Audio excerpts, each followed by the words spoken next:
to resume writing. Your service experience can land you a job.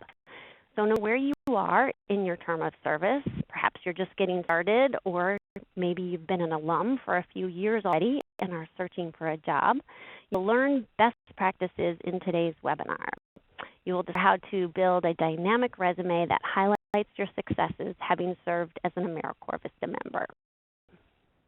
I'm Liz Matthews, and I am the host of today's call. I am an outreach specialist here at AmeriCorps Vista headquarters at CNCS in Washington, D.C., and I am joined by Suzanne, Sharon, and Robin, who are all with campaign consultation. They are helping to make sure that all your questions get answered and everything is smooth on today's call. So thanks to the team.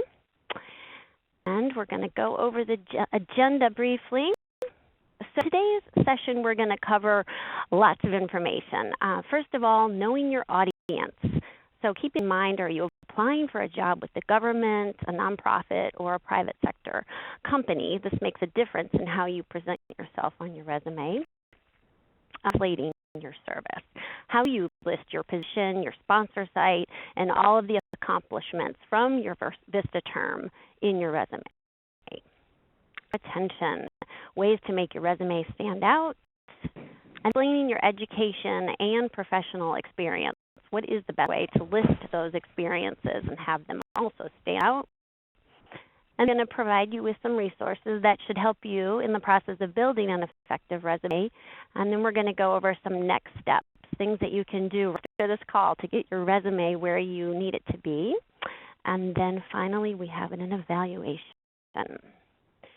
So that's the agenda, and I am excited to introduce to you today's presenter, Denise Riebman. Denise is the Director of Career Development and Alumni Services at the Trachtenberg School of Public Policy and Public Administration with George Washington University. She served as a Vista. She was also a Vista supervisor, and she currently serves on the board of AmeriCorps alums. So she's well-versed. You're in good hands. She's very versed in the service world, and we are lucky to have her as our guest speaker today. So Denise, I will turn it over to you. Thank you so much, Liz. I'm very excited to do this call, and I can tell from the number of people we had signing up, I think getting a job might be on a couple of people's minds. Just a thought. So we're going to start first with actually looking at these poll results. So let's see what people said. Looking for the poll results to come up on my screen. And unfortunately, they're not coming up right now. So while I see if they start to come up on my screen, I'm just going to ask everybody to think about a question that I would love you to frame all this with. For a second, before we even start with all the resumes, is to think about what would you do if you knew you could not fail? What would you do if you knew you could not fail? You might be saying, how does this fit in with resumes? This is one piece of the puzzle. But the biggest piece to always be thinking about is, what is your bigger aspirations? Where does this fit in? Where do you really want to go? What would you do if there was nothing was in your way and nothing was stopping you? So the resume is a piece to get you there.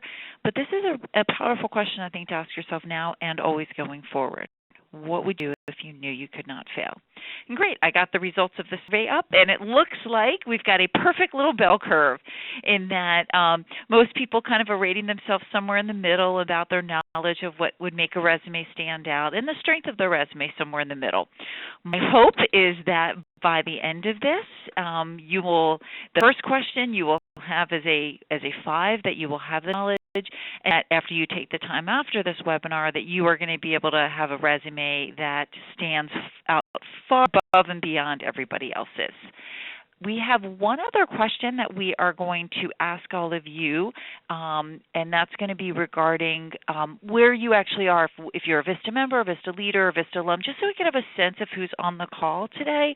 So if you can just take a minute to fill that out, and then I'll talk to you a little bit more about getting the results on there. This is going to be really helpful this will meet everybody's needs with this, depending on where you are. And one thing I always like to tell people when I go onto these resumes is if you've ever been in the business section of a bookstore or looked online and searched for resumes and cover letters, there's a lot of advice out there. This is an art, not a science. There's so much information. There's going to be great resources from all of you on the call. So if you are, Bob, I'm talking about something and you've said, well, I've tried it this way, put it on there. There's no one exact way to do something. I'm going to share with you based on my experience of being in the career development field for many years, of being in the national service field for many years, but again, to understand that this is an art, not a science with all of this. So no matter where you are in your experience, we're going to be addressing this. So let's get started and let's talk about the elephant in the room. So here's the thing. Not people, when I ask them if they like doing resumes, say, oh my God, this is like my favorite thing in the world to do, bring it on. I'm probably one of the few people who actually likes this. So, go into this today knowing that in your mind, that this is not easy. This is figuring out how to get you onto a piece of paper, because the reality is, perfect resume is a blank piece of paper. I did a webinar on a blank piece of paper, we would be done by now. Unfortunately, you do have to have a resume, but the reason that's a blank piece of paper is because the minute someone looks at your resume, they're judging you. They're questioned. So this is one piece of your whole job search strategy. Everything from the networking to your relationships to cover letters to your job experience. This is one piece of the puzzle, but it's there, and I know it's hard, and we're going to try everything we can to try to get you the right tools. And looking at the results of the people on the call, and it looks like the majority of you are current members, and I think from what we saw before in the chat, a lot of you are going to be finishing up your term of service. This is a great time to be thinking about all this. So let's get started talking about, you might be thinking, okay, what does trash have to do with this? Here's the reality. Resumes are garbage. I am amazed at the number of resumes that I see people saying are great resumes that look really not great. The information isn't good. So if you can do just a little bit, even everything we talk about today, your resume is going to stand out. So remember that. There's a lot of garbage out there. You can make yours really pop. So let's facts about resumes. Here's the reality, 57 seconds. It's not a myth. That is the reality of how long HR recruiters will look at your resume. But one mistake will, in cases, get it thrown out in the trash. One spelling mistake. 76% of resumes are ignored if the address is unprofessional. Now, that would be a little bit of an extreme, but get an alternative email address. It's very, very simple to put on your resume. Nothing complicated. What does Luxembourg have to do with this? The population of Luxembourg is approximately about 427,000 people. 427,000 people. So about 500,000 people in the population of Luxembourg. That many resumes are posted every week on Stir.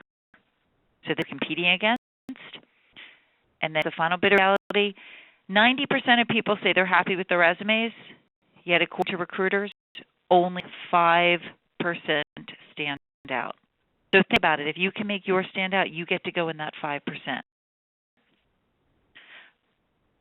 It's really important before you even start to think about, this is very different from the day and age when you used to buy really pretty, nice, thick resume paper and envelopes and everybody mailed it. It's different than now. Your resume can be read in many different ways, so it's going to vary. So let's about this.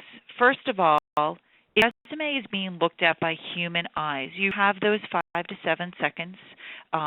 There's research said that recruiters will spend on average, this is a recent study, just 6 seconds deciding this. And they actually started to study what they call eye tracking to see what they look for. And it showed where their eyes looked at, even just visually. If your resume looks messy, even before they read anything on it, they're going to focus on the one that looks cleaner. They actually showed that. They also showed that when they initially look, we're going to talk later about accomplishments, but that initial glance, they're not even looking at this. They're looking at name, current title, current positions, previous, and education. Those are the first things that they look for. So that's what we need to make sure is there. You need to understand also that the person looking at your resume might not be the hiring manager, might be the HR person who doesn't know anything at all about the field. You have to make sure there's no abbreviations. You have to incorporate keywords in there within the job description. You need to make sure that if someone's looking at this, they know what they're looking for. So if a person's looking at it, now what happens if it's being run through a computer? They talk about search engine optimization. You, again, going back to the keywords, also thinking about using STEM words, like if you're applying for a position that might be analyst, and you want to include analyst and analysis because you don't know what the computer is looking for. Maybe you have slight variations, whether it's community development, community organizing. Those slight variations will ensure that it's going to get pulled in there. If possible, obviously always PDF it because you don't know what it's going to look like. It might open up in a Word document and it shows where you have maybe some grammar errors or spelling things.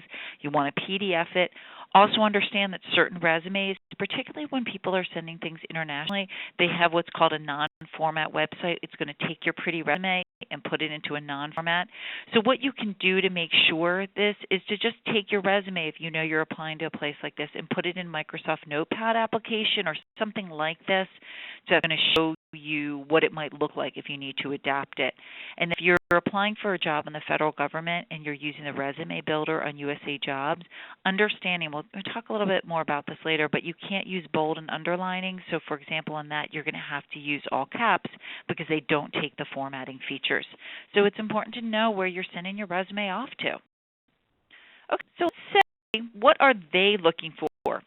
Number one, even though thinking the resume is all about me, it's not you at all.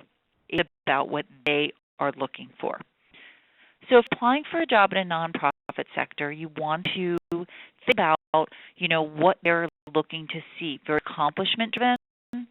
If you're doing international NGOs, you're also going to be doing something CV. Here's some examples. Remember, this is all going to be posted on Vista Campus because these are really long web addresses, but I want to make sure that you have this resource so you can get this later, so don't worry about copying this all down.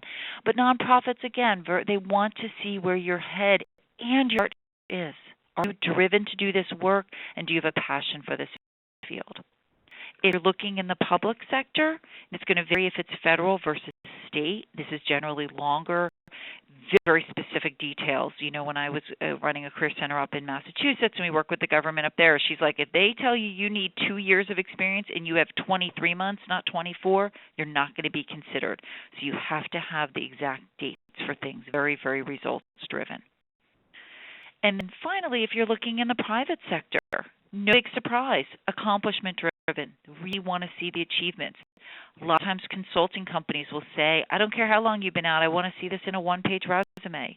So you need to know what they're doing. If you're transferring into a different sector, you need to make sure if you're going from, say, AmeriCorps and Vista and you're going into the private sector, make sure you're using the right language that shows those skills that's going to be appealing to them, and some really good resources. So are you what they're actually looking for? Hopefully your face is a little bit not as flat as Mr. Smiley Face there. But so let's talk about what you need to do before you even get started. This is a time when I suggest, particularly you're going to be finishing up, is looking at your VAD, your Vista assignment description, looking at the projects that you've done, working with your supervisor and peers to think about your accomplishments. It's to be time-consuming. However, this is going to be critical for your resume, cover letter, interview. Look at some of your evaluations you've gotten. This is the time to think back. If you've been out for a few years, go back to your performance evaluations. Find these tools, and what you want to do is think about your year. What was a challenge that you faced? What were some of the projects you did? What was context within which you did this? What's the framing of it? What was the action that you took? And what results? Another one people might have heard one is actually called STAR. Very similar situation. S, T is for task, is for action, and R is for result. Very similar, so you might have been familiar with that one. So let's take this from the theoretical and show you specifically what this means. Okay, so say you had a site where your role was increasing the number of youth receiving tutoring. What context? What did you do it within? Both the good, that you had some partnerships, but some of the realities of the limitations. What did you exactly do? And this forces you to really mine down. You'd rather have more information here and pull it. It might not all go into your resume. It could be something that you think, oh, yeah, that was a great story I can tell during my interview. And what was the actual result? Everything can be quantified, but as much as you can quantify things is going to help you be able to transfer this. I know this could be time consuming. Don't do it all at once. Chunk it out, do sections of things, spend some time doing this, because not only are you going to get this information out, but I remember when I was probably about your time at service kind of finishing up, you don't really remember everything you accomplished. You're sitting there wondering, how much did I actually really do? What did I impact? And it reminds you of the work that you've done, which just is a really good ego boost as you're going into the job search process. Now let's get started about the length and width. The questions always come up about this. It seems kind of antiquated, but the rule still really is that HR representatives want to either see one full page or two full pages at this early point in your career. Occasionally, when people are much further out, they want to see longer ones. This is for the typical, obviously, federal resume is going to be different, the public sector ones. But traditionally, nonprofit, private sector, they want to see full pages for that. I say to people, don't go any smaller than 0.8 margins, somewhere between 0.8 and 1 inch. You need to have white space. It helps someone read things. You don't want to go smaller than 11 font. And this is what I've heard across the board at HR representatives. When they see a small font, they're looking at so many resumes, they might not even look at it. They say this is too much. Typically, it's recommended in Arial or Times font. Times gets you just a little bit more space. You can do some other basic ones, but again, nothing fancy, because remember how many resumes that they're all looking for. This is the general rule of thumb. If you set to a lot of HR representatives, they're going to have different opinions, but this is kind of what goes in the middle. What I suggest you do is to create one template resume. This being 2.5, 3 pages. This is everything that you have done, your college courses, everything you've done, all your different jobs. From there, this template resume is what you will use to tailor and customize depending on your on jobs that you apply for. You'll take that. But with the template resume, I also encourage you to create one standard resume that's pretty generic. So if you're talking to somebody and you don't know a specific job and they say, I'd love to just pass your resume around the organization, you have ready to go a standard resume you could send them that kind of cuts across a lot of different areas. Very similar to maybe what would be kind of on your LinkedIn where it's not tailored to something. So again, creating one template resume, much longer, has everything there. You pick and choose from there based on your jobs. And then a standard one that's a basic, either a 1 full page or 2 full page that's fairly generic that can cut across a lot of opportunities. Okay, so let's really start here and a moment and think that you've got the top of your resume. So, what about this top of the resume? It looks typical. However, this is not good. Why is this not good? Okay, why do we this is not good? You have some things here. You have 2 email addresses that can be very, very confusing to an organization. They know who to email, 2 phone numbers. Don't do that. Just pick one phone number. Put your cell so that waits with you all the time and a professional message. Just one email address. Make it easy for them. Couple examples of some good ones. Very, very clear. Here one with a question that I often get from people regarding what if I'm moving? This is a nice way to have your current address and where you might be moving to. So if you're applying for a job in a new part of the country, they know that you're going to be moving there. You don't have to have the exact date. You could say address during fall of 2013. Also a nice place to put your LinkedIn profile on here. If you do a lot of tweeting and that you use your Twitter on a professional level, this is another place where you can do it. You can see very clean and sharp. You make it easy for them. Your confirmation is all set. Now what is next? More objective statements. This is not about the job that you want. I am seeking this position. If you're applying for the job at that organization, that's clearly the position you're in for. That's it. What you're looking for. So you know more. We don't see them at all. What you do want to do, it's called professional profile. It also can be called summary statement, accomplishments, highlights, core competencies. But this is a concept up at the top of the resume that a lot of HR representatives really like. It's gotten fairly big in the past 3 to 5 years. And what it is, it's about what they want and how you meet their needs. Let's talk a little bit more about what they actually are. Why you are the match. What is specific about you? What is your unique combination of skills? When your professional profile, get to think about what makes you stand out from other people. It's stating your resume, and it's not generic or cliched. I recommend people if you want to do a professional profile, don't do it at the beginning. Wait until you work through your resume and start to figure out what it is that's unique about you. Look for other examples of resumes, and, just what other people have done. Again, going back to that big elephant in the room we talked about earlier, that these can feel really daunting.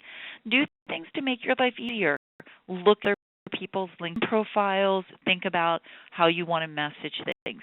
Once you create your professional profile, this is also great to take it, maybe expand a little bit more in your LinkedIn summary statement. It's a nice way to frame that. So again, gives double duty. So let me give you a couple examples. These actual former Vistas, different professional profiles.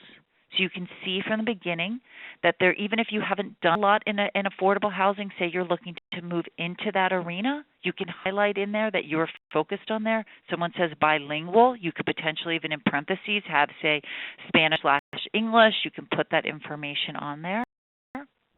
One, again, these are for people who are just starting out in their career. Think about the language that you're using that highlights your skills, and it can be even as simple as this. Youth development practitioner. This immediately, someone can look at the top of your resume and see. And this goes back to when we were talking about how they look at the tops of your resume based on the different technology. If they're looking at their smartphone, they often are not going to see your whole resume. And I was working recently with someone at a think tank here in D.C., and she had said that all the person at the top of the resume was trilingual quantitative researcher. That she flagged that resume as one of the first ones she looked at when she got back to her office. So it is a nice way to and get their attention. It's also a way to kind of frame how you want them to look at your resume. So we're going to take just a quick break here and see if there's a pause and see if there's any specific questions on this first part that we've talked about before we get into your education and your accomplishments and going further. So Robin, I'm going to see if there's any questions that I can take for about 5 minutes right now before going to the next sections. If you'd like to ask a question, please press star, then 1. Now, we're going to questions from the Q&A. Robin, do you have some questions for Denise? I have a couple of questions for you. The first question is from Julia Carter. Is it okay to use a college email address on a resume? Oh, absolutely. Yeah. The one thing you want to do is make sure that it's 100%. Sometimes alumni, if you're an alumni of a school, they have a time limited of when you can use it, and it's always great to have one that's a permanent address. In this day and age with so many free email accounts, you might just want to get one, but yes, you can use a college. Great. Another question is, I've heard not to use your physical address in the header because some companies run the ads and decline applicants from bad neighborhoods. Is it possible could you not add your address to your resume? That's the first that I've heard from people saying that, particularly in this line of work. I personally live in an area in D.C. that probably could be defined either way. So I don't think people typically look at this. Again, that's new information for me. What I can tell you is what I have heard. If people don't have an address, it causes a little bit of a red flag from HR. I've actually heard that over and over again. So it's preferable to have your address. They feel like if you don't have your address, there's like, why is that not there? Going on. Maybe if you're really concerned about it, that you can just put the city and state. But again, it is going to raise a flag from HR. At this point, I would suspect in the next couple of years, resumes are evolving, particularly with social media, particularly with people moving around a lot, that might go away. Right now, that is what I hear, is that does kind of concern them. Great. Other question is, can a cover letter take the place of a professional profile? The reason is, reality is most HR representatives, again, done a lot of reading on this one, and I myself the same way when I get applicants for a job.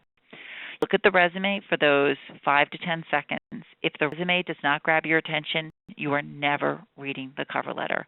I hate to break that bubble and burst that bubble, but a lot of you don't make the maybe or the yes file, your cover letter is not being read. The first round, when they're looking at resumes, cover letters, they're basically looking to eliminate a chunk of people that don't even fit. So if your resume doesn't make them want to read your cover letter, they're never going to read that. So that's why I tell people often at the top of your resume, because people will often be doing a move to another area and they put that in their cover letter. Well, the reality is if they only looked at your resume and it shows that you live in Alaska and you're looking to relocate to Florida, they don't see that on your resume and they never read your cover letter, they're not going to know that. So if you're in one field and you're looking to transition to another field and it's not on your resume and you have it in your cover letter, they might not ever read it. Great. Another question is, where do you put the professional profile, before your name or under your name? You put it under the name, and when we get to the end, I'm going to show you a couple examples of resumes so you can see how they look like that. But it goes right underneath your name, before education and before anything else. And again, they can be really short. The one I talked about, it said the bilingual quantitative researcher. It can be short. It can be longer. Depending on how much space, it's a nice place to be able to play around with it. Sometimes people who have very, very focused resumes do a professional profile because they feel like someone looks at it right away and you can tell the message of what the resume is saying.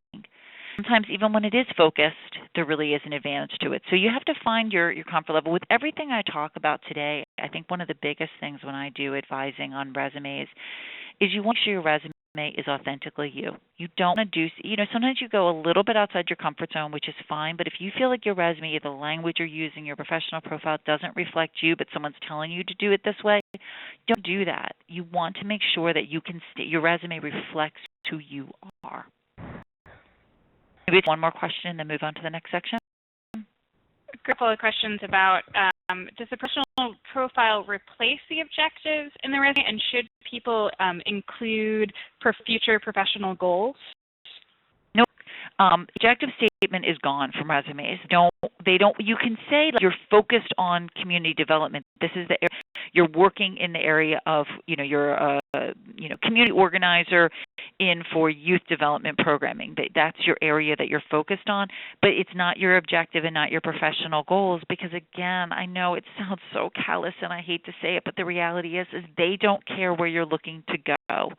Ultimately, you want to find an organization that does support your future goals, that really ultimately during the interview process, they want you to be invested, they want you to see where you're going. But in this initial stages of the resume, they want to know what is the value added to their organization. How can you hit the ground running? It's a thing, and it's a little bit off on a tangent, but when I tell people to do cover letters, sometimes I get cover letters and I say, do a paragraph break every time you start a sentence with the word I. Because a lot of times people write cover letters and say, I'm looking for this, I'm looking for that, and it's not. It's about what you're bringing to the organization. So this is, again, what I hear, and this right now is what tends to be the big thing, is that objective statements and few things does not go on a resume. It is about what you bring to the organization now. Great. Denise, this is Liz. People are asking, a P.O. box is fine as long as you have your city and state, right? Yeah, people understand the P.O. box, and it's something actually people will often do when they're relocating to an area. They'll open up a P.O. box in a new area. There's places you can do it for free or low cost, so that your mail, you have an address in a new town. Right. Okay. I want to reiterate, all this is an art, not a science, so I'm going to give you the best advice I have from all the information that I'm always reading about. So let's on to the next section, and we'll have more time for questions later, so don't worry at all. We will definitely have more questions. Let's move into education, the fun education section, and making sure your resume spells before correctly and college correctly. So we'll talk about that. One thing I always say to people, and I'll say this now, I'll probably keep repeating it, make sure you have several people proofread your resume. Have them look through it. I often tell people to read it backwards, actually not even just sentence to sentence, but actually word to word backwards, and make sure that every word is spelled correctly. But get a lot of eyes on your resume. Okay, let's talk about education. Whoa, all of that kind of good stuff. We get asked these questions. So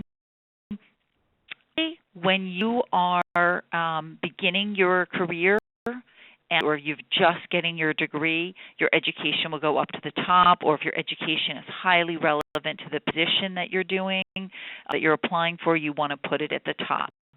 As you advance in your career, you're undergraduate, you're 5-6 years out from your undergraduate, and your work experience is very relevant to what you're applying for, put your education down at the bottom of the resume, because again, you want to think about what are they going to see initially. GPA, typical rule of thumb is if it's over 3.0, you can put it on there. Honestly, I hear people saying, really, if it's over 3.5, they love seeing it. If it's over 3.0, it's okay. You can put honors. If, say, for example, sometimes the situation is if somebody's GPA wasn't as high, but they graduated with honors, take off the GPA and just say graduated with honors or summa cum laude or something like that. So I'm using your judgment there. This is a good place to augment skill sets. Say you were looking to move into a field, or you're looking for a job in an area where you haven't worked yet, don't have a lot of work, but you did your senior thesis on this. You were involved in, you did some coursework to this. Show this on your resume. I am amazed. Sometimes people say, oh, HR representatives don't want to see it. And then I ask them, and they say, no, we like to see. Obviously, we'd rather see it with professional experience, but for an early professional or, a position that would be appropriate for it, it's nice to just see that they've done it academically. If you have not graduated yet or you just finished high school, include that on there. If you've taken some classes in college level or community college, include and say you've taken X amount of credits at this school. Even if you haven't graduated, include that information on there. It's nice for them to see. If you're in some type of higher education, you don't need to include your high school on there. So this is a little bit around education. And another question that often comes up is sometimes Vistas will have different skill sets different trainings that they received. It could go in a training section. In this case, you'll see the Vista member received very specific training at America Scores, and this where she decided to put it was right under education. So it popped right at the beginning to show because these skills, this training was directly relevant to the job she was applying for. If she's applying for a job that wasn't youth development related, she might not have put it up there. But in case she did because she wanted them to see it immediately. So again, it can go in your education. It can go in a training and certificate program. There's a lot of different language you can use for the headers for each of your sections on the resume. Look at other examples online. See what people are using. Try to avoid reinventing the wheel. So let's get into the heart of the big one that always, goes back to that elephant in the room again, strikes fear in people's eyes about the professional experience section, because this is the heart of your resume. This is where you're going to be spending a lot of time. Question whether or not chronological or functional. People don't like functional resumes. I use them very, very infrequently, typically when someone is maybe transitioning into the workforce after being out for a while. However, there is a model that I like to call a hybrid model, where you cluster similar experiences together.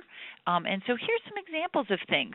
So say you are applying for a position in community development, and so you have your Vista position and say something you did while you were in college. So you might put them under community development experience, but you also did some summer programs where you were doing some things in the community or youth development. You might have another section underneath that says youth development and or experience and list some of those under there. I'm sorry, you'd have the top that would be community development and then another section to show some of the classroom experience that you've done. I'll show you an example of this at the end, but again, it's a nice way to highlight what you want to highlight with getting rid of other experience that maybe is helpful but doesn't carry as much weight.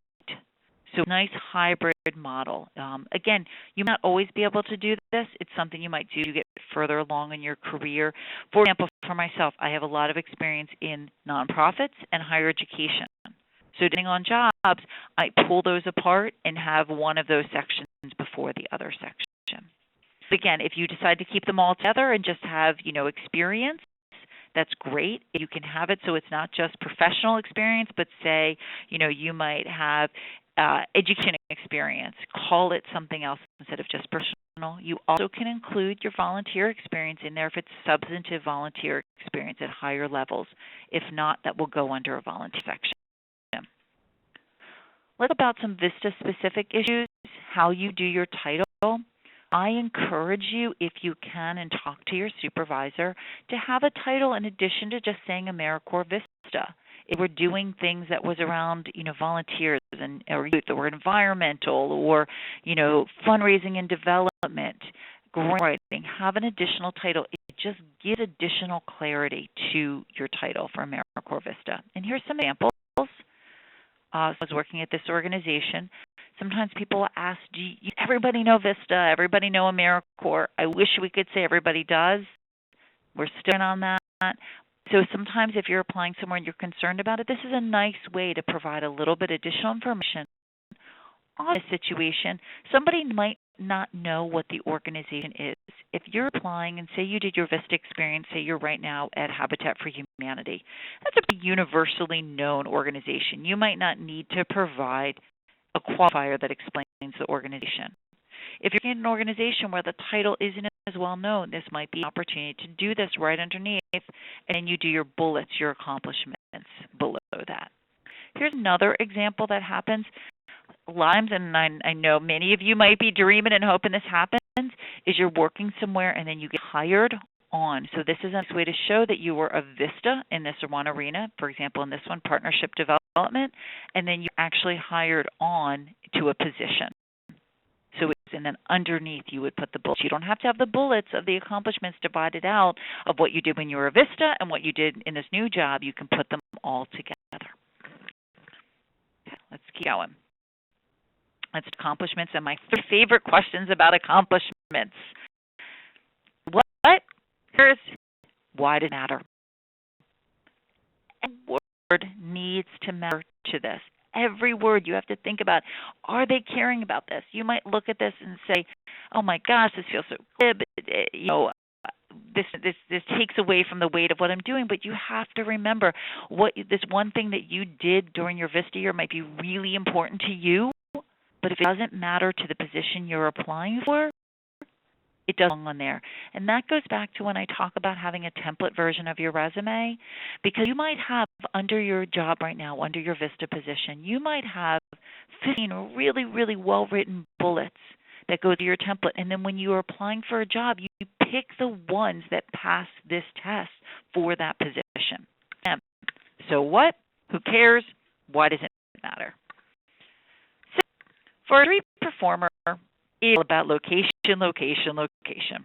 Okay? Right by the ATM. Days and accomplishments, it's about results, results, results. In the world, you want to see if you can quantify things. Numbers, dollars, percents really matter. Never do, because not everything can or should be quantified. So word everything has to be, but if it can, you want to do this. So when starting to write them, I see a lot of this, which can be really boring. And I'm saying I assisted with this, I developed, I managed, really simple words. How you can change things, excite them. Think of different words. There's so many incredible resources online of strong action words. Again, say this, and you're going to keep hearing this for me. Don't reinvent the wheel. Go online. Look at other people's resumes. Look at these action words. Pull them off. They're just going to make your resume stand out from other people. Let's talk about how you use these. Let's talk about before. Some of you might have done this. Or say you're working for a Habitat. Look at the difference of this statement. increase by 25%. You're telling the potential employer, you did this and you're doing things ahead of time, so you're going to help them in the way. This is what you're going to bring to them. Example. Some people do EITC, the tax centers, doing the EITC returns. Very nice bullet. You're responsible for this. Look at you're telling me they were high volume. So you're giving me additional skill sets of saying this person can handle stressful situations. You recruited new firms. You know how to build relationships. Thinking about what are the skills that I'm telling somebody. Give more examples. Resource guide. I remember I did this when I was at Vista. Okay, this is one where it's not quantified. But what I told the person why it mattered because this didn't exist. It wasn't, I didn't have anything to do, so I spent 2 months writing this, but rather the fact that there was not this resource, and so I created this. And then where was it disseminated? Again, the so what, who cares, why does this matter? And then finally, those will write grants. Nice, you wrote 3 grants.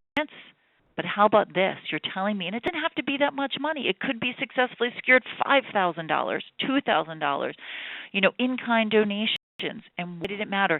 And this also is something people will say. They're like, well, I didn't do it myself. I did it with other people, which is why the word assisted comes up a lot.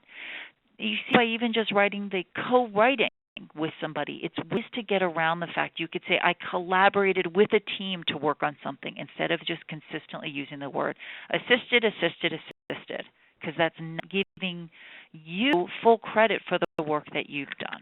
And it's hard, I think, early in your career. A lot of times people feel like they want to be so humble and they give up really knowing their accomplishments. Okay? So I'm going to give you a couple other full examples. This is another one. You can see how someone talked about all things.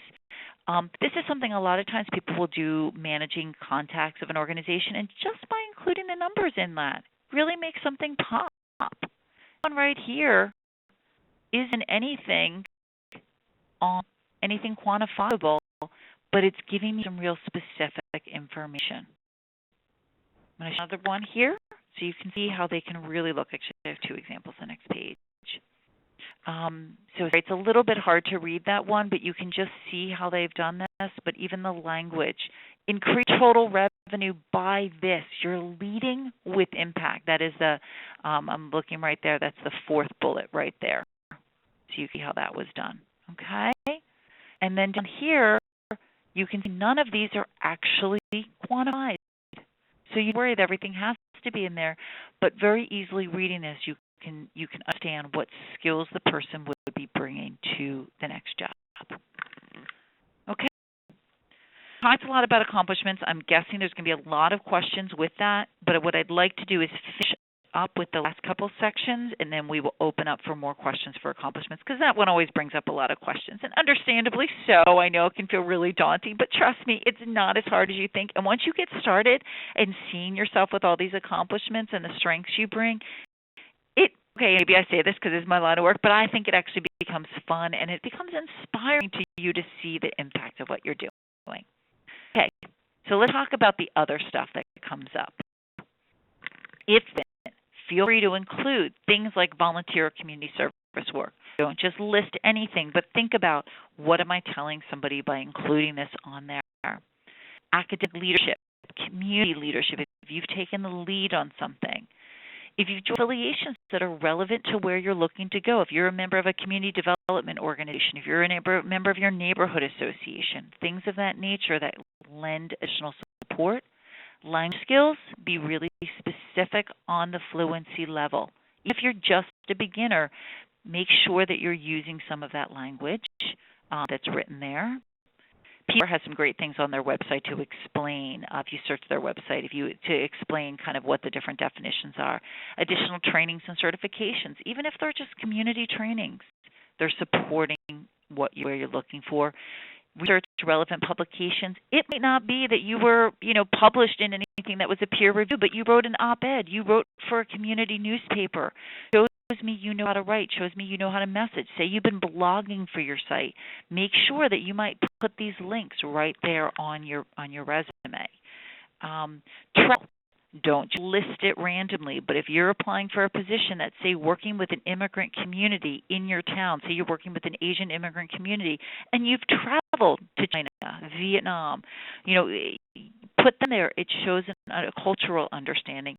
And for technology skills, I personally don't like when everyone's like proficient in this. Either list it on your resume or don't list it on your resume. Most people are going to be proficient in Microsoft Office. Put that in there. Any other skills, any other experience, like say you've been using Salesforce or some type of fundraising database, include that information in there. They'd like to see that. So here's some examples of what that can look like, and you can actually put that on there. I just realized I said that to you all, and look at both of my examples I have on here. My apologies, actually say proficient. So we want to scratch those out. Let's take that out of there. Sorry about that. So you would just rather just list that information on there, and you can highlight information to really, focus your resume. So I'm going to show you two examples so you can see full page ones, and then we're going to go into some of the Q&A. This is what a nice full page, tight resume looks like. Very focused, professional profile. When you look at the language in that professional profile, it's not cliched language. It's not I'm a team player. I have good written communication skills. It's very targeted. I love the phrase that this person had used when we worked with him: entrepreneurial thinker and catalyst for community initiatives. And then he supported that by backing it up, and you can see exactly what he has done. Read very clear work experience, some of his fellowships, skill sets, very specific. So this is one example. I'm going to show you one other example. And one thing often when I show these examples to people, and you can actually see on here, we did not PDF this for the sake of having to get this on here. It's challenging to PDF it. So you can see what happens if you don't PDF it. You can see the little red underscore, which is why I tell you want to PDF your resume. We couldn't do it for technology purposes here. Sometimes we'll look at these resumes and sit and feel overwhelmed and say, well, look how much work experience this person has. My resume is never going to look like this. I just want you to see these to get an idea of how it can look. Don't be so intimidated by how much experience someone has or doesn't have on these. And here's one more experience. This is the one I showed you earlier with the person who had been promoted from within the position and had the additional training. Very clear and tight and section off. And what you can also see here is the two different examples of you can see youth development, program experience. This is the hybrid model I talk about. And then she had a lot of additional health, fitness, and sports experience we wanted to include because she was looking for jobs that was actually, I think she landed a job with a group that was working with youth development and lacrosse. And so she wanted to support, and she had a lot of hands-on experience. So we lose that, but we also wanted to highlight the bigger picture because she was applying for higher level positions. So there are a couple good examples that you all can see on how to actually frame these. I want to remind you that all of this will be on the webinar that you can look at afterwards if you want more specifics with this. And then we're going to go and start to wrap this up with some Q&A. Can I do some questions in the Q&A that we can take? So the first question, a couple of questions that are all around LinkedIn social media. So how important is it to have LinkedIn account and to put it on your resume? And how do you integrate your LinkedIn information and other social media resources into your resume? Great question. If there's one thing you all do from out here, everybody needs to have a LinkedIn profile. I think the statistic I most recently read was 92% of recruiters are using LinkedIn to find candidates, to search candidates, to connect with people.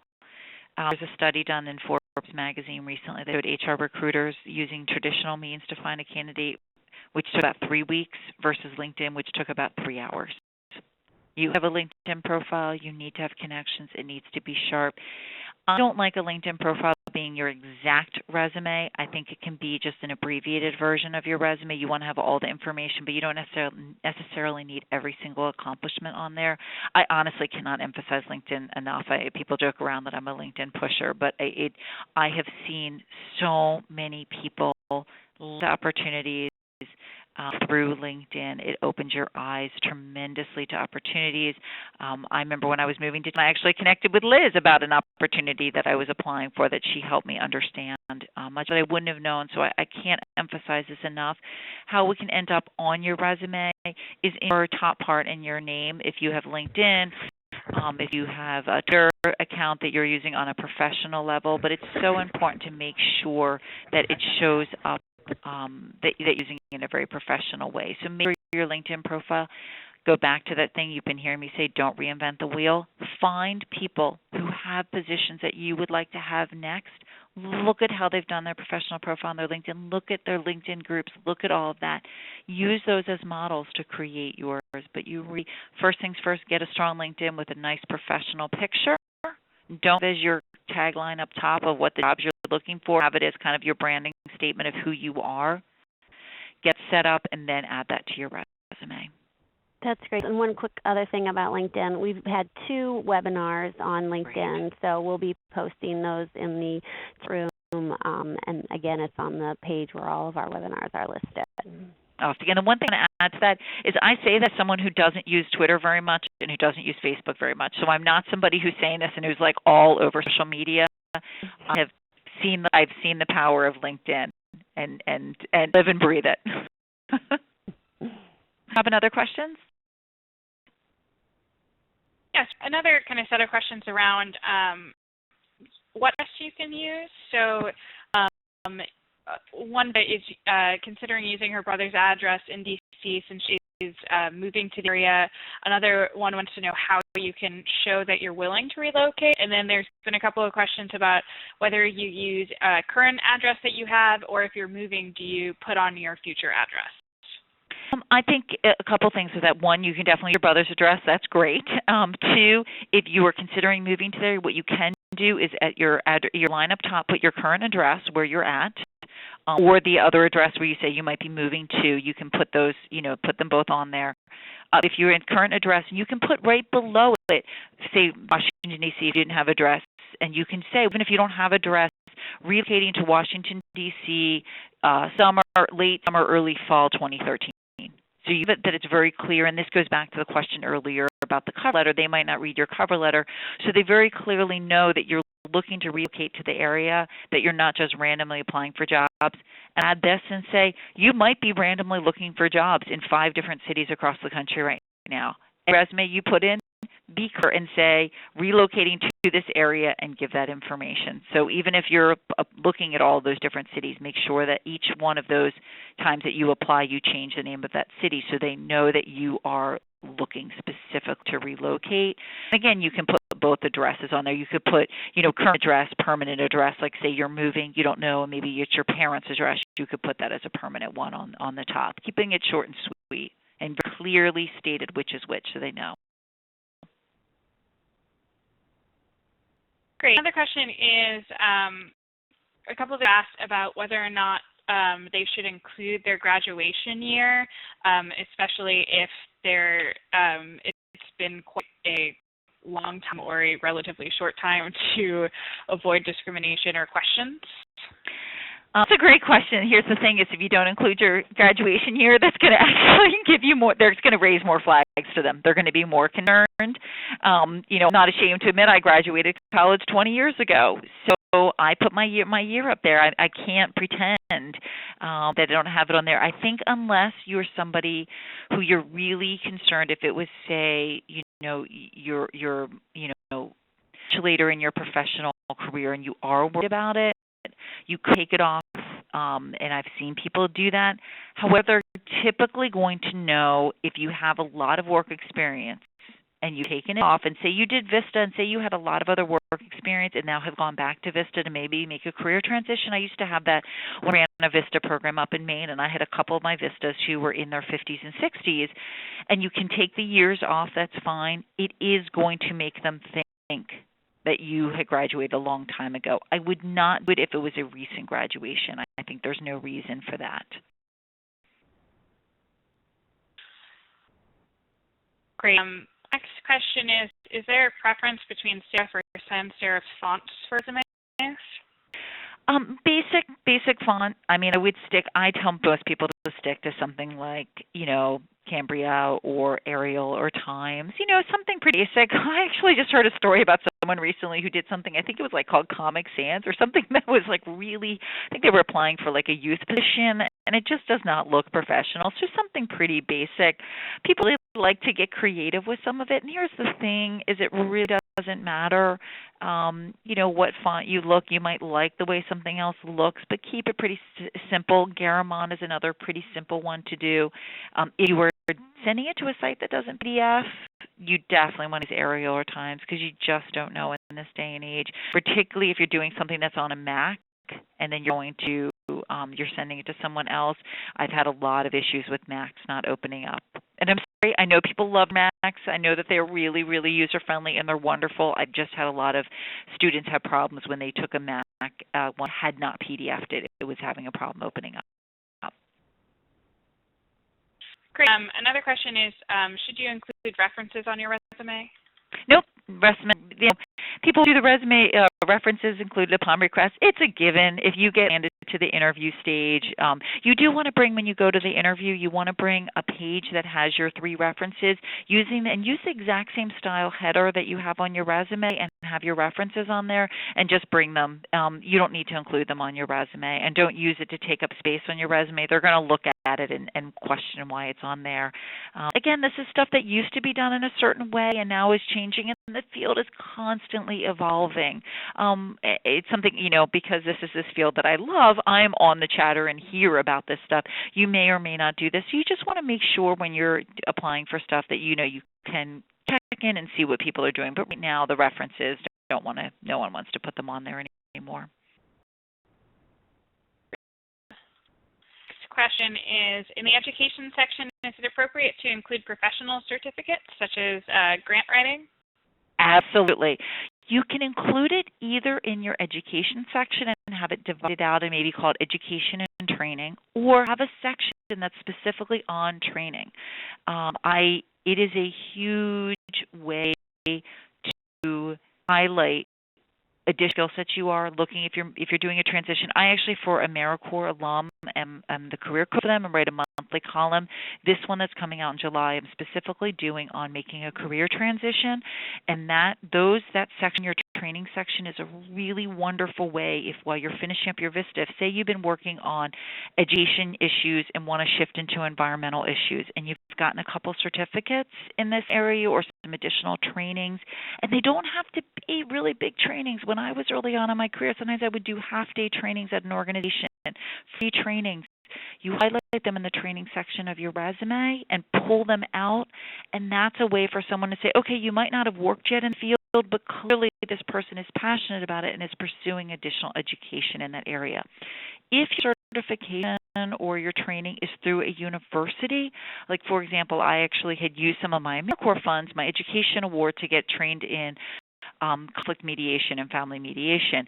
That was through a university. I kept it in my education section. So again, you can play around with it, but I really wanted to show that it was part of that.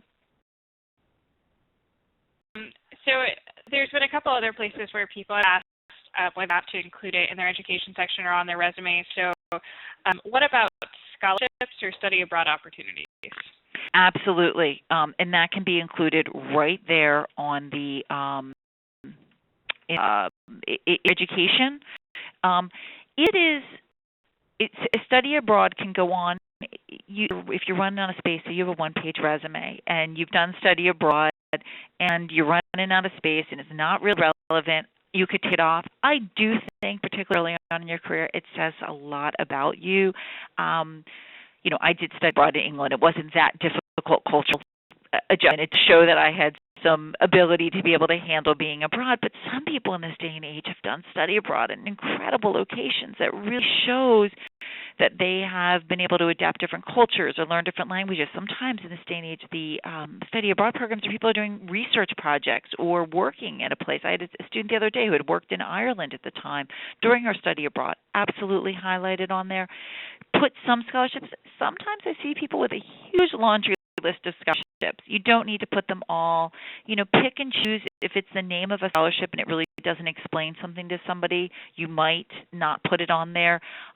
If it needs to have a qualifier statement, I was working with someone just the other day who was a very prestigious scholarship they got at their school that was maybe like, I think 5 people got it out of 1,000 at their school for the senior year. We put on there highly selective scholarship, 5 out of 1,000 students selected, something like that, to get additional information. So if just the name of it doesn't ring true, sometimes you might want to put a little bit on there because it does show that you won, say, a merit base, which again speaks to them about your hard working and your work ethic. So, this is where on your template you can list all of this stuff, make sure that you have things explained, and then when you're trying to create your resume, pick and choose the ones that tell the story you want to tell. That is what you keep wanting to go back to, is when you look at your resume, does it represent you? Great. Inject in here and say that we are at the point where we've obviously been taking questions, so the formal presentation is just about over. I'm going to show you all a couple of resources, and then we're lucky that Denise is able to stick around until 3:30 Eastern Time, so for another 25 minutes, so we can continue the Q&A. But some of you are asking if the official presentation is over. We're just about over with the official part, and we will continue our Q&A after we just point out a couple of additional resources. Great. Thanks so much, Liz. It was wonderful talking to everybody who has to jump off now. Thank you. Thank you. Okay, so I am going to share my desktop, and hopefully pictures of my daughter don't pop up, but I apologize in advance if they do. Okay, here we go. So I just want to make sure that you all know about some resources on the campus. I'm sure you all go to the campus every day, right? We put a lot of time and resources into making sure that there is a lot of information for you on the campus, so we love it when you access it. So under life, so I'm speaking mostly to the Vistas here. We also have an alumni section, but now we're in the Vista section, which you get to through the V sign. And there is a Life as a Vista section, and at the bottom right-hand corner, there is the Life After Vista cubicle there. And if you click on that, there's some really great resources, including many of you asking about non-competitive eligibility. And this second resource, NCE for Vistas, is a great, quick course that will tell you all you want to know about non-competitive eligibility. You will have that status for up to 3 years after you serve. It's technically 1 year, but then federal hiring managers can extend that status if you've been going to graduate school, doing military service, or something that is related to the job in which you are applying. So check that out. There's a course on Ed Award, using your Ed Award, and some other things in here. So please go ahead and take a look at that. Then you'll see down at the bottom we have Vista Forums, and there is a job board forum. I also want to point out that you can get to that by the Connect with Vistas section. The alumni section also has a Connect with alums section that you can get to. And for some reason it's not popping up here. I'm not sure why that is. It might be my browser. We'll blame it on Internet Explorer. In the meantime, take a look at the poll that's going on. We really want to make sure we have evaluations from you. That's very helpful to us. So I'm going to try the alumni section. This is for those of you who are alums and others on this call. So here you can get to the job board. And I just want to point out that we really do post quite a few positions on here. So again, you can get to this, and anytime you go to the Vista forums, they're all listed here. Job board is one of them. So a lot of times I'll have employers get in touch with me who are other federal agents and say, hey, I'm looking for Vistas with NCE status or alums that have NCE status. And so we post those positions up there, and you can see lead positions are often posted there as well. So keep your eye on that. We also try to cross-post on Facebook, so make sure you are on our Facebook page as well. So those are a couple of resources on the campus that I wanted to share with you. There's also, this is the second link on that slide. that we were just on in the official presentation. This is the resource center that is available to you. And again, these links will be included in the email that you'll receive.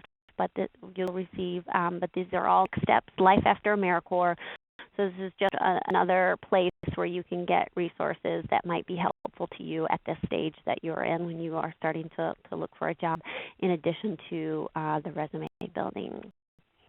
So that's it in terms of what we wanted to share with you on the campus.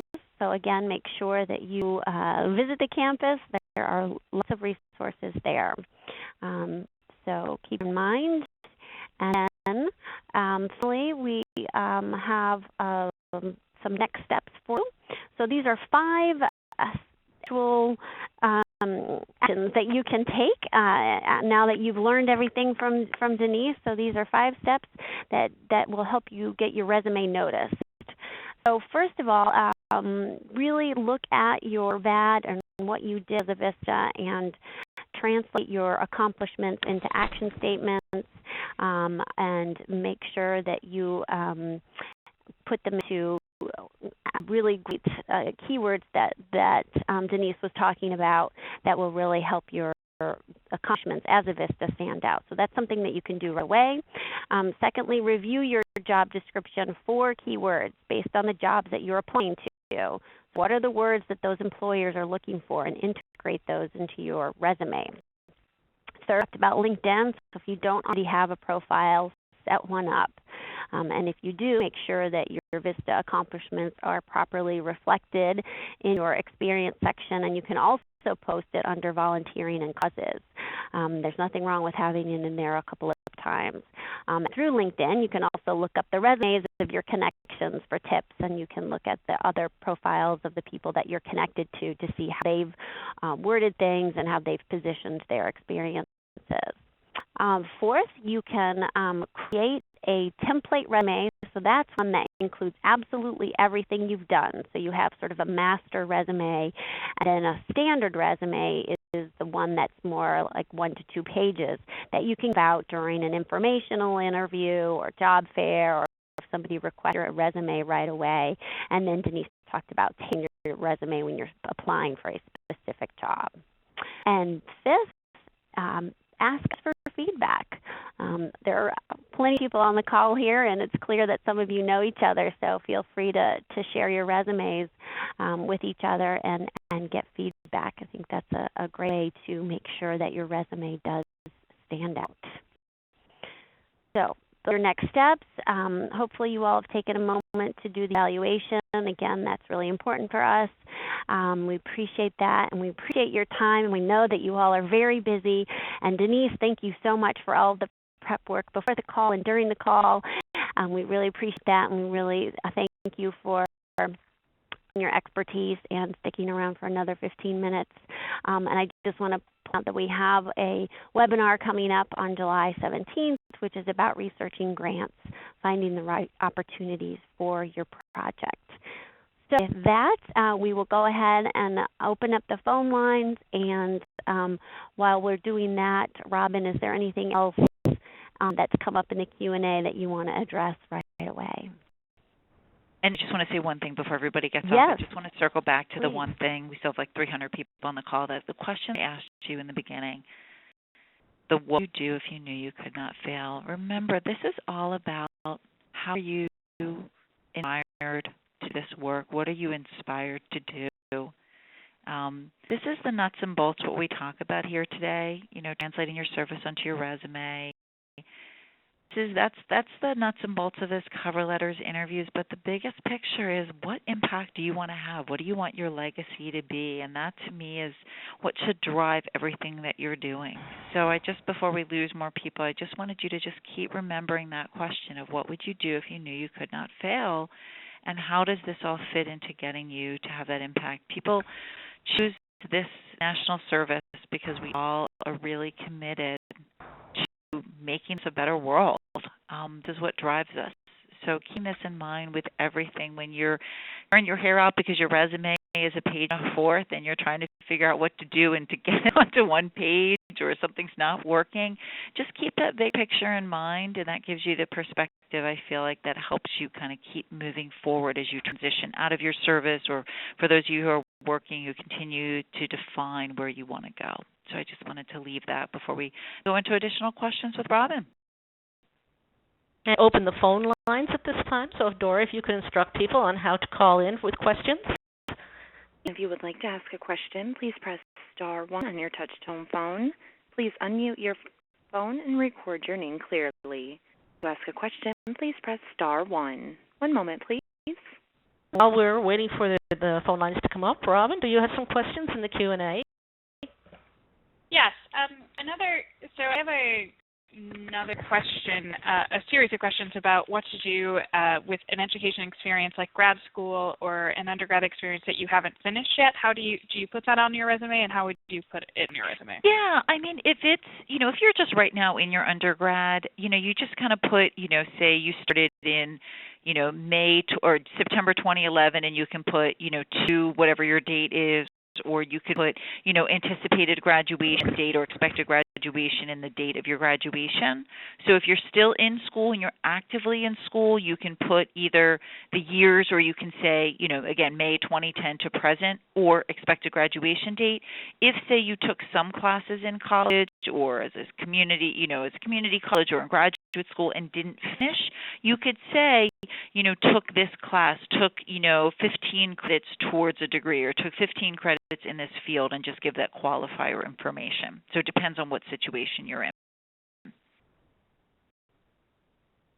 Questions from people who've called in? Yes, the first question on the phone is from Anna. Your line is open. Hi. I'm wondering, you were talking about clustering experiences together. Mm-hmm. And I'm wondering if you could cluster together like relevant experience that's both work and volunteer work. Can you have people do that? This is a great question, and particularly when you're early in your career and you don't have tons of professional experience, you absolutely can do that. And just be sure to clarify. So if someone looks at it, they're not mistaken in thinking you were employed by this. You could say you're a fundraising volunteer, and you can put that in there. I wouldn't do it if you were, say, for example, I volunteer at a place called Miriam's Kitchen in D.C., and I just serve meals once a month. I'm not going to put that on my professional experience.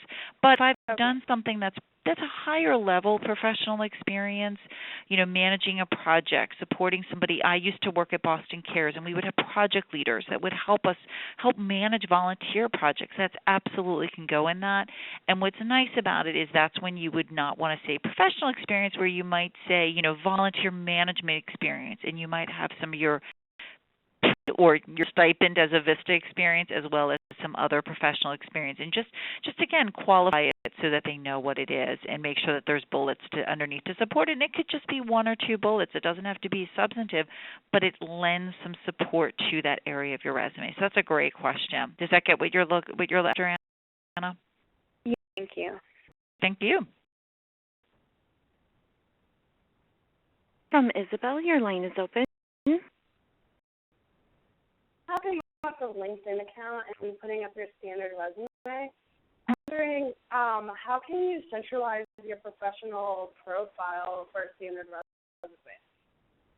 I'm sorry, how can you say the professional profile with your standard resume? Because you explained how the professional profile is supposed to kind of target the specific job description. Yeah. Not the general resume.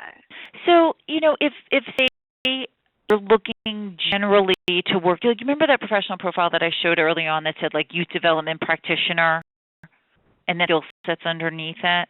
That would be a nice general one to do. And then if you were applying for a specific position, you might then change what goes underneath it depending on what the position requirements are looking for. So it's kind of like you write that professional profile so it's a broader sweep and a little bit more. When I do cover letters and resumes, I talk about the difference between a micro level, which is so hyper detail, which generally really you don't do unless you're working on a federal resume, to 2, macro level, where it's so big, and then that meso level in the middle is what I call the kind of specific. But if you're doing it, like you said, for a standard resume, you might go lean a little bit more on the macro level so it encompasses more things underneath it versus being as specific. Get it? What your question? Yeah, exactly. Great. To voices versus, people are out there listening. It is. It's from Harry. Your line is open. I believe recorded was Harry. If you press star 1, your line is open. Please check your mute button. Hi, this is Terry. Yes, great. Okay, that's Terry then. Yeah, say I'm an older volunteer. I wanted to just stress with everybody, if they're interested in government work, I served 6 years in the Peace Corps and didn't take advantage of the 1-year non-competitive eligibility. And when I did, I'm finding now it seems, and I could be wrong, but at USA Jobs, a lot of it's starting to get to be kind of old boys club where you need to be a veteran because of that preference that they get. And so if you're a veteran and a Vista and you have any, inclination to serve in the government, that would please encourage people to use that that competitive advantage. That's a really, really great point, and I know that we're not talking specifically about hiring, but I'll just talk about that, and that's thank you so much for chiming in. This is that it is, in particular, certain agencies, not every agency, and so there's a lot of research that's going on around this where a lot of veterans tend to apply for jobs, and when you apply for a federal job, again, this is different than state and local government because of the system, you have to get to what's called the best qualified list, and if a veteran also gets on that best qualified list, they're the ones that are going to land the interview, they're the ones who are going to land the job. However, if you are a veteran and have the non-competitive eligibility, you absolutely get an advantage to people. If you're applying for a job where there's not that non-competitive eligibility is going to help you hugely to get into that interview stage. This is the only point in the federal process where having networking is to your advantage. You cannot network your way into getting to the best qualified list, but once you're on that list, if there's, say, 15 names and none of them are veterans and they're figuring out who they're going to be interviewing, if you know somebody at that agency that's involved with that, they can say, listen, I know that person. I connected with them when they're doing a Vista. I'm going to bring them in for an interview. So that's really huge. It is challenging now because of that. There are some programs that are set up. If you're just finishing school, that's called a Recent Graduates Program. You might want to check online at the OPM, the Office of Personnel Management, has a whole program called Pathways that talks about this for recent graduates. So don't be discouraged about federal hiring, but just be realistic about it and think about alternatives like, say, local and state. So thank you so much for chiming in on that. And if you're a veteran, absolutely take advantage of the resources that are out there to support you.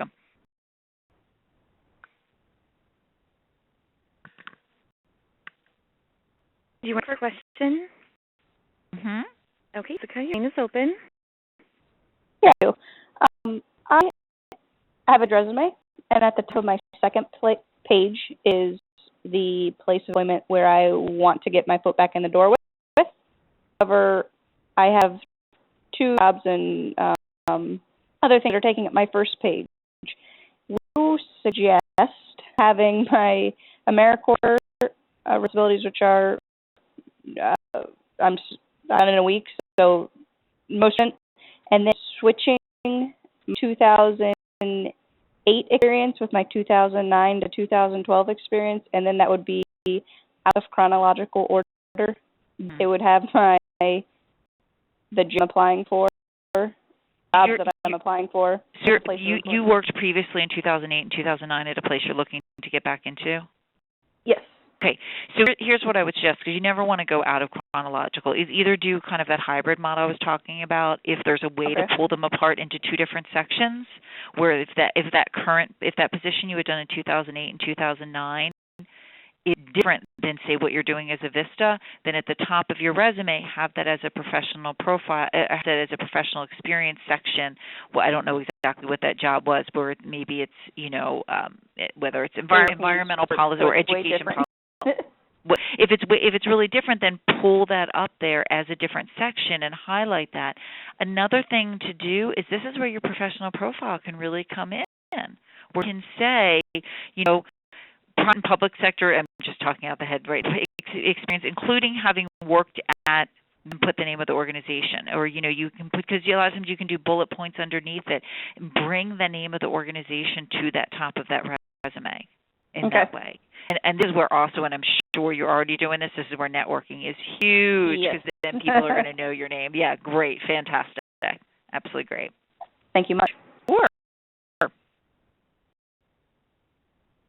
Yep, next question is from Jacqueline. Your line is open. Yay. Hi. I have a quick question, another question as well. The first one is about the order of the resume, and apart from chronological order, which is pretty clear, about versus having education listed at the top of your resume. I saw in some examples, or having it at the end, as well as an example of, say, your volunteer work, more recent and it's more than employment work. Could you put that in front of work experience? And we talked were you at the beginning of the call when we talked about the education? Yes. The education, I just didn't want to repeat myself if you had heard that. It's really going to vary. You can certainly pull it down to the bottom of your resume. It's not as relevant if you want to highlight something else. So examples that I had shown you, those two final examples, they were just getting their master's. Their master's was very relevant for the position. We left it up there. My education is at the bottom of my resume at this point. So you certainly can pull that around. Putting the volunteer experience at the top is a little non-traditional to me, to have that section above your professional experience. I very rarely have seen that. You certainly could try it. It might concern somebody in saying, well, is your volunteer experience is more important than your professional experience, why are you not working in there? It is, as we just talked earlier, I think a couple questions ago, where someone says if you can include some of your volunteer experience, if it's more substantive volunteer experience, you can include that in your professional section and just not call it just professional experience. It might be, you could call it, I've had students who say, professional and community leadership experience, and that they call that section of their resume. And they incorporate that volunteer experience into it. So that would be a nicer way versus having that section pulled completely out. Again, this is back to your professional profile. This is a nice way for you to include, professional and volunteer experience in this field working at these organizations, where you can put that at the top to draw attention to it. So in that way, if you have the volunteer experience low down on your resume, you've grabbed their attention and they're going to want to look at it down below. Yeah, more of a hybrid. I'm a fan. I want a hybrid car, and I love hybrid resumes. I'm a big fan of kind of playing around with it. And one thing I tell people, remember I said for everybody to have someone review your resume, not only have someone review your resume to see for grammatical and spelling and all that kind of stuff, ask somebody who doesn't know you at all and say, whether it's a relative or somebody, somebody who you know through maybe your a club or something and that you're friendly with, and say, if you saw this resume 10 to 20 seconds, give them a little bit longer, what would you think of me? What would be the message? What do you think I'd be interested in? Make sure that that's there. And this way it's someone who you don't know to have that perspective. Great. That is great. One thing You've got your quota of questions. No, that's okay. Come on, any other one. I know that you mentioned having references separately and not listed on your resume. How do you feel about just having the phrase references available upon request, or is that just unnecessary? It's necessary now. It's assumed. No one does them anymore on resumes. If you look at all the resume books now, it used to be on there, but now resume books. One great resume book, I'm surprised. I know this is really funny, but I actually really like the Resumes for Dummies books. I know one of the women who co-wrote it. She writes a lot for the Federal Resume Guide, and I got this, and I was very surprised. There was actually some really strong examples in it, because a lot of the resume books out there, I think, think are very poorly written, to be honest with you, and very weak. This is one that's good, but if you look through there, you'll very infrequently, if at all, see that reference is available. It's just assumed.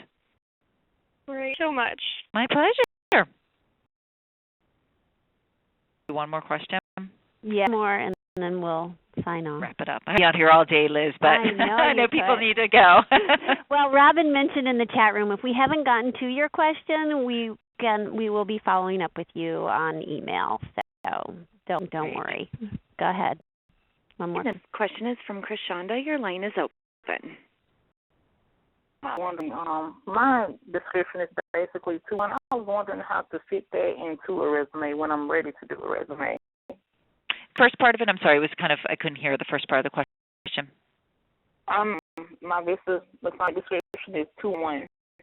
And I'm trying to figure out how to, since it's kind of broad, I'm trying to figure out how to fit into a resume when I'm ready to do a resume. It's 2 in 1? It's like 2 positions into one? No. 2-1. Like 2-1-1 operator information. Okay. That's my Vista assignment. That's what it's on me.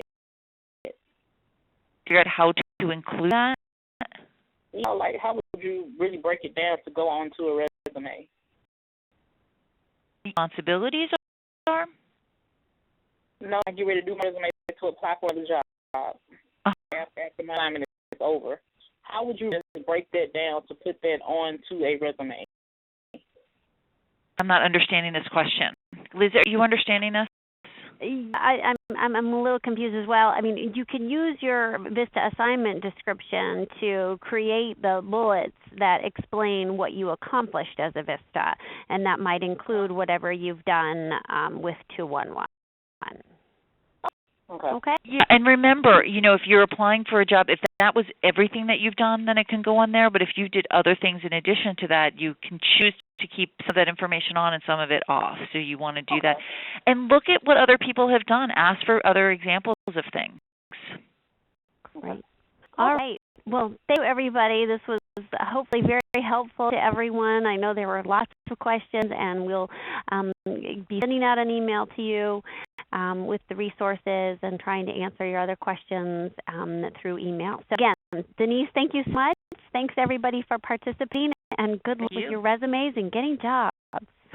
Thank you all so much. Good luck, and congratulations doing Vista. It was one of the best things that I've ever done in my life. I love being an AmeriCorps alum, and you, what would we say, 76% of you are still in service now, and you're going to be very close to being an AmeriCorps alum and a Vista alum. It's something I hold very dear to my heart. So thank you all very much for being on this call with me.